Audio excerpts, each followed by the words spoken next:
Now we have a special treat for all our Java enthusiasts and cloud computing aficionados. Today we are honored to have Sakshi Khandelwal with us. Sakshi is currently a senior software engineer at MasterCard and is a leading expert in cloud technologies and a passionate advocate for advancing Java development in today's dynamic environment. She will be guiding us through a cutting-edge topic, Java in the serverless world. In this session, Sakshi will delve into the intricacies of deploying Java applications using Google Cloud Serverless Platform.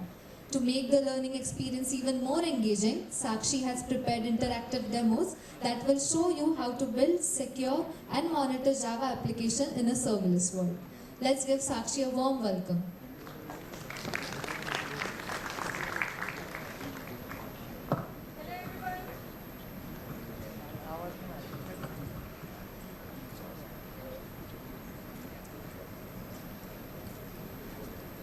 Okay, yeah. Hello everyone, good afternoon. Good afternoon. Good afternoon. Come on, match my energy at least. You people are around 1,000. Good afternoon everyone. That's it. Okay, let's bring up my slides. So, I'm Sakshi Khandelwal working as a senior software engineer with MasterCard. I'm having experience of around 7 years now.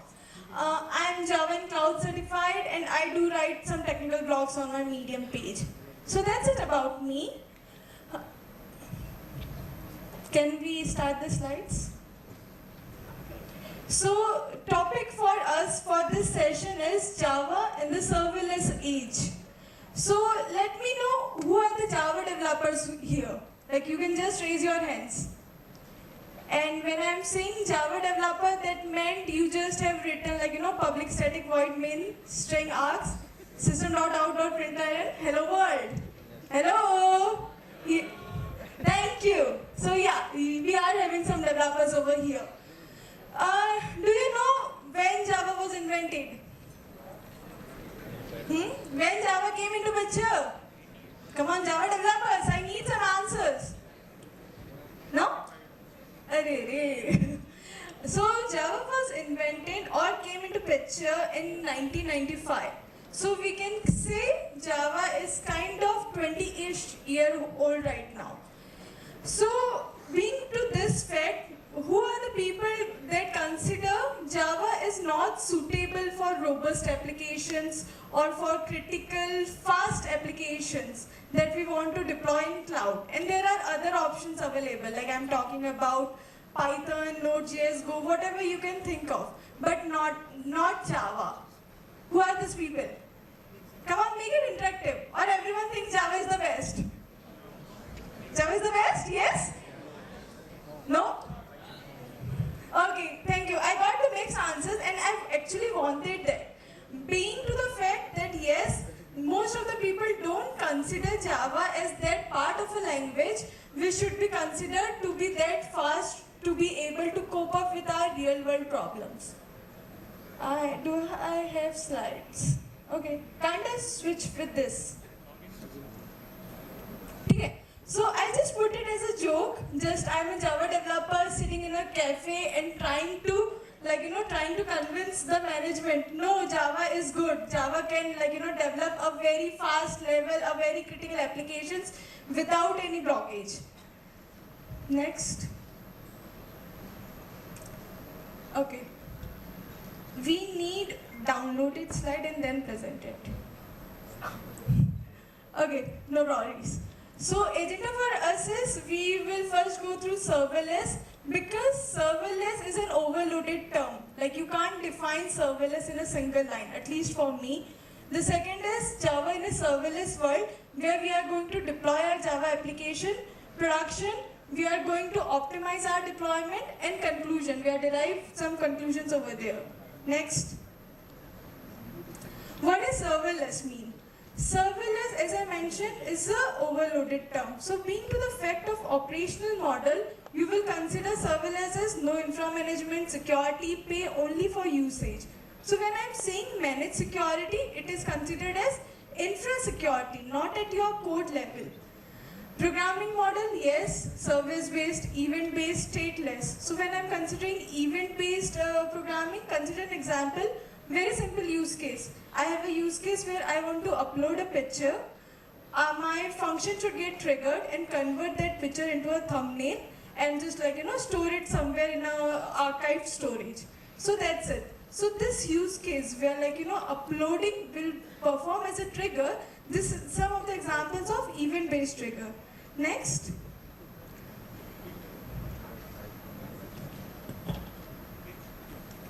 So serverless promises, I really need downloaded slides. Formatting are really getting better.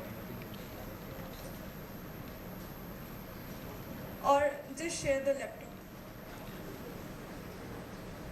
So serverless promises simplicity, cost efficiency, speed, flexibility, everything. Because when we deploy any application owing to the fact of any programming language, we are just going to focus on the code. We are not relying, okay, what is in the back, what VMS is running, what is the capacity, what is the memory, what is the speed. We don't need to think about that. So that's how serverless is giving us the flexibility, like you just bring your code, deploy it. And for deployment in GCP, we have two options available, Cloud Function, Cloud Run. Cloud Function is basically when you just want to deploy a small patch of code in a serverless environment, you can use Cloud Function. Cloud Run is basically you have a Docker image available and you can just deploy it, just throw it into the Cloud Run and it is going to take care of everything by itself. So that's an option for Cloud Run. Oh, we are back, thank you. So before that, why I am discussing for serverless? Because paisa is important, right? Yes? Yes. Yes, no? Yes. Come on, sir. No? हाँ ठीक है जो no बोल रहे please send your money to my account, that's fine. So cost saving with serverless. So over here I have just given a very simple example. When you are having a traditional server and consider you are going to have an incremental network traffic, okay? So what you are going to do, okay, I am having this much traffic, I am going to put one traditional server. When I am going to have more increase in the network, then I am going to put the second or two servers with me. What is going to happen with a serverless manner? It is going to auto increment by itself. So for example, in out of 24 hours, if your application is being run for only 10 minutes, then you are going to pay only for that 10 minutes. So that's how this difference is your difference with the serverless world. So Google Cloud and serverless, we have already talked. There are two options available, Cloud Function, Cloud Run. Which one to pick? Again, depending on your use case. If you just want to deploy a very small code, just go with Cloud Function. If you are having a Docker image, where you want to have a control over your multi-points, what server, what runtime specifically, so you can opt for Cloud Run. And in serverless, there are many options available. If you want serverless database, for SQL, you can easily go with AlloyDB. For NoSQL type of data, go for Bigtable. For serverless data, that means when you just want to transfer your data from one system to another, use PubSub topics. Storage, big storage, store anything, it could be an image, JSON, text, simple database, you can store over here, store it, and in any size, I'm talking about petabyte size. So the good part, why I'm talking about Java is, and why we are having a debate, okay, Java is not so good to be used in actual, in a higher level applications or fast processing applications. Good part, robust ecosystem, performance, mature tooling. See, when we are saying Java is being there in industry from the last 20 years, that means Java itself has many maturing tools. Or at least we can say when the new tools are getting developed, Java is compatible. You won't say any application is coming up which is not compatible with Java. Continuous evolution. Fact is, there was a day when we used to get Java version in 2 or 3 years. But now, in at least every 6 months, we are having new Java versions with us. Security, that's the important part. Why still major financial domains or major financial organizations are still opting for Java is this inbuilt security feature. But yes, I won't say Java is the best. It has, because it was having backward compatibility, it is going to have some negative points, which are cold start, resource constraint. Does startup time matter? Yes, it does matter. Because consider in the auto scaling world, when you want to shift your network from point A to point B, you don't want that application to start up after 10 seconds or 20 seconds, right? Or even consider a simple auto scaling example, when there are huge peak of traffic immediately, you want your second instance to get up immediately, right? So if it doesn't happen, then it could lead one instance fall, then second instance, then third, and a complete fiasco could happen. So that's the reason why startup time is important. Mitigations, we are going to see some of these features to make our startup time better. Cloud run optimization, concurrency. So for example, if your application is stateful application, you can give concurrency as 1.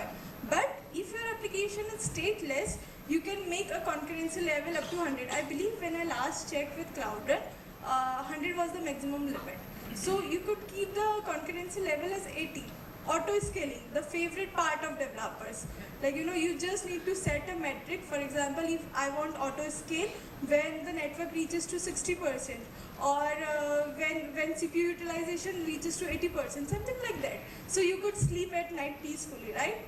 So auto scaling, CPU boost. So again, by default in Cloud Run, it is active. So when you're actually starting up your instance for the first time, for that few seconds you're actually paying for 2 instances, because in the backend it is doing CPU boost for you. You can disable it, that's not a problem, but it is going to work for you in a serverless, or in our example, Cloud Run.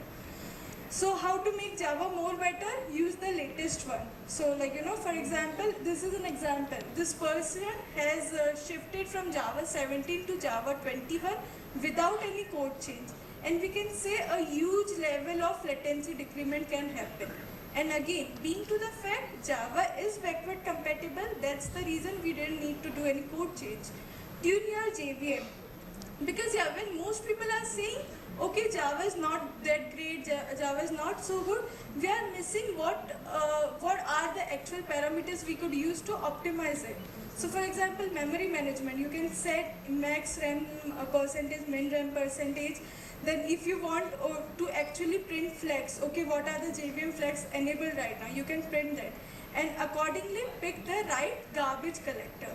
So again, I always say, in software development cycle, there are no best practices. I'll always say there are the suitable practices. So what is suitable for your use case, you should pick up that. So let's go for demo. So consider this is a very simple controller I have created. In the backend, I'm just doing a reg. I'm just sending a PDF, and it is giving me an answer. That's not our concern. Our concern is this Docker file. So I'm not sure if it is visible at the end, but I'll try to just pick it up. What I'm using actually over here. Docker file, a very simple Docker file. I'm using distroless image. So distroless is a very good Java secure image which we usually use. And I have just given some Java options when minimum RAM percentage is 60, max RAM percentage is 90. That's it. Very simple Docker image I have created. And when I've deployed it, it was giving me a startup time as 10 seconds. Okay, fine. Not so great in ideal world. So there is a thing called tiered compilation. Again, this would be a little technical, but try to bear with me. I'll try to make it as simple as possible. So in Java, we have a facility for C1, C2. C1 is client-side tiering. So basically, it helps you to have startup time faster. C2 is server-side tiering. So basically, it will help to make you give the best peak performance. So in this case, we try to diminish the startup time. So what we can do, by the way, in Java 8, by default, C1, C2 are enabled. Both are enabled by default.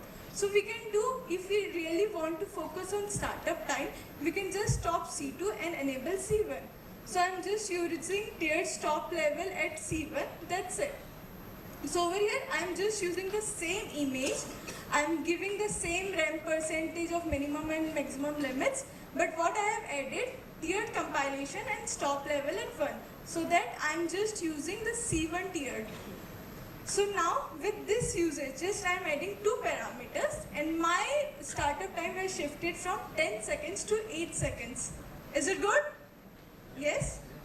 But again, 2 seconds, okay, that's fine. Let's do more. Now in Java there is a thing called CDS, class data sharing. So if you know, Java do the compilation first, create an executable image and then run it via JIT, just-in-time interpreter. So we can enable CDS. So at the compilation itself, Java is going to know, okay, I need to use this files. Not at the runtime, I will be using it at the compilation time. So at the compilation, Java is known, I'm going to use this particular files. And for that, what we need to do, again, we need to give some parameters in our Docker image that would be shared archive file. So basically, we are creating an archive file and making it run. So in a Docker file, again, there are some parameters getting involved, but I am highlighting the important one. I am just giving it a tag, okay, generate CDS archive file for me, and I have given a file image. So now our startup time has came from 10 to 4 seconds. Again, let it make more better. CREC, coordinated restore at checkpoint, CREC. So now what we are doing, we are kind of creating a snapshot of application for the startup time itself, right? So I am not even diving into compilation, interpretation level. I would be just, okay, selecting a checkpoint. At this point, I want to create a snapshot of my runnable application. And yeah, what it is going to help? It is going to make my startup time faster, peak performance, and again, very easy for developers to use. Again, it is going to have some drawbacks because we need to be very specific what particular checkpoint we are going to use. And again, this is my Docker image, but the important point over here could be checkpoint, the checkpoint file. So I have created, okay, this particular file will become my entry point. And now our startup time has shifted from 10 seconds to 1.5 seconds. Is it amazing? Okay, but being an engineer, you should not stop anywhere, right? So I want more. This should be the last concept of our session. Okay, ahead of time compilation, AOT with Graal VM. So now what we are going to do, last time we have just created the snapshot. Now we are going to create executable itself. Like, you know, I just don't want to spend any time at interpretation level. I am creating everything executable at compile time itself. Good part, again, fast startup time, lower CPU memory usage, peak performance. Comparing to other 4-5 categories, it is going to give you the best, or at least what I have seen. Trade-offs, again, slow compile time because we are going majority of time in the compilation itself. And yeah, some parameters are available. So now see, again, very simple. This is our first Docker file which we have used. I just shifted my Docker image from Ristoles to Graal VM. That's it. I've given my container what has to be used. And now let's see what's the startup time. Now it's 0.9 seconds. Now is it amazing? 10 to 9, 10 to 0.9. Yes. So I guess I'm done. My time is up. Thank you very much. And if you're having some questions, please feel free to reach me out to my LinkedIn. I would be very happy to see some new faces in the network. Thank you. Thank you so much, Sakshi, for such a fun and insightful session. Your tips and tips for deploying Java apps on Google Cloud Serverless platform was super helpful. Now I'd like to call up Nyanada on the stage to felicitate Sakshi.